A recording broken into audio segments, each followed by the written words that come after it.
महाराष्ट्र में लगातार एकनाथ शिंदे सरकार गिरने को लेकर तमाम दावे किए गए, जिसमें कैबिनेट विस्तार जुड़ा हुआ था। कोर्ट के फैसले को इसमें जोड़ा गया जो शिवसेना मामले पर सुनवाई हो रही है। और इस बीच यहां पर जो बहुत बड़ा प्रोजेक्ट महाराष्ट्र के हाथ से निकलते हुए गुजरात गया, उस पर भी उद्धव खेमा बहुत तीखे प्रहार कर रहा है। लगातार शिंदे से इस्तीफे की मांग कर रहा है। एकनाथ शिंदे कभी उद्धव ठाकरे के खास लोगों में से हुआ करते थे, लेकिन सियासी लड़ाई अब एक दूसरे खिलाफ हो गई है।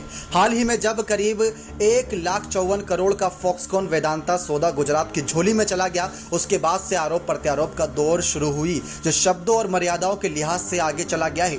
इस सौदे के बारे में सीएम एकनाथ शिंदे का कहना है कि उन्हें केंद्र से आश्वासन मिला है कि महाराष्ट्र निराश नहीं होगा। यही वो बयान है जिसके बाद उद्धव ठाकरे ने कहा कि एक बार फिर एकनाथ शिंदे मुजरा करने के लिए दिल्ली पहुंच गए। उद्धव ठाकरे ने पूछा कि आखिर महाराष्ट्र की परियोजनाएं दूसरे राज्यों में क्यों जाती है, वह इस बारे में पीएम से बात क्यों नहीं करते, क्या उनमें इस पर बोलने की हिम्मत नहीं तो अपने पद से इस्तीफा दो। ऐसे तमाम विपक्षी मुद्दे उठाए जा रहे हैं विपक्ष की तरफ से। महाराष्ट्र में वेदांता फॉक्सकॉन द्वारा अपने करीब 1.5 लाख करोड़ के सेमीकंडक्टर प्लांट के लिए गुजरात को चुनने के बाद एक राजनीतिक तूफान खड़ा हो गया है। महाराष्ट्र में सत्ता पक्ष के सदस्य और विपक्ष पड़ोसी गुजरात को जा रही है। अरबों की परियोजनाओं के लिए एक दूसरे को जिम्मेदार ठहरा रहे हैं। भारतीय समूह वेदांता और ताइवान को की इलेक्ट्रॉनिक्स दिग्गज फॉक्सकॉन की संयुक्त उद्यम अर्धचालक परियोजना को पहले पुणे शहर के पास स्थापित करने का प्रस्ताव था, अब गुजरात में आ गई है।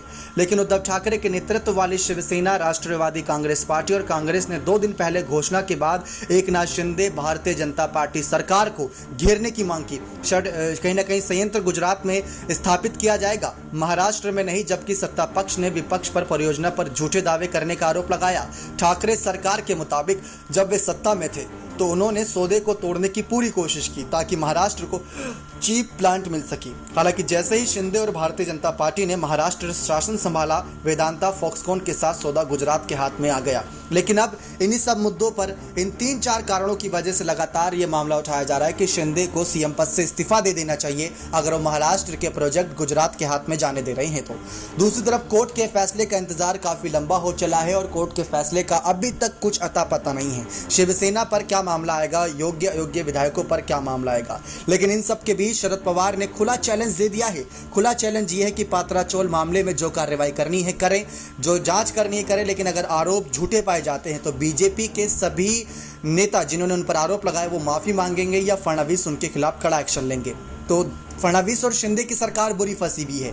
लेकिन महाविकास अघाड़ी सरकार की तरफ से उद्धव ठाकरे ने अमित शाह को खुला चैलेंज दिया कि इस बार बीएमसी चुनाव में आप मेरा सामना करेंगे। और इतना भयानक रूप उद्धव ठाकरे का शायद आपने पहले कभी ना देखा हो, क्योंकि जितनी बड़ी ललकार लगा रहे हैं। फडणवीस ने उद्धव ठाकरे को जवाब दिया कि ना कभी खत्म कर पाए थे, ना कभी खत्म कर पाएंगे। शिंदे लगातार यही कह रहे हैं कि पीएम मोदी की तरफ से उनको आश्वासन दिया जा रहा है, केंद्र की तरफ से उन्हें आश्वासन दिया जा रहा है। लेकिन क्या जनता आश्वासन से चुप बैठेगी या उद्धव ठाकरे को अब मुद्दा मिल चुका है बीएमसी चुनाव से पहले शिंदे फडणवीस सरकार गिराने का? क्या इन सब मामलों को ध्यान में रखकर शिंदे कमजोर पड़ते नजर आएंगे और सीएम पद से इस्तीफा देंगे? ऐसा हम नहीं बल्कि विपक्ष का कहना है। और आदित्य ठाकरे ने जो बातें कही थी कि विपक्ष इस्तीफा दे और चुनाव का सामना करे मध्य अवधि का, जिसकी जीत जिसकी हार होगी देखा जाएगा। लेकिन इन सब के बीच लगातार जो ऐलानबाजियां हो रही हैं, लगातार जो गुटबाजियां हो रही हैं, देखना दिलचस्प है कि आने वाले वक्त में क्या होता है एकनाथ शिंदे का फैसला मुख्यमंत्री पद को लेकर। लेकिन ये बहुत बड़ी खबरें हैं। दशहरा रैली को लेकर बीएमसी ने दोनों ही गुटों को बड़ा झटका दिया है कि और साफ कर दिया दशहरा रैली नहीं होती नजर आएगी।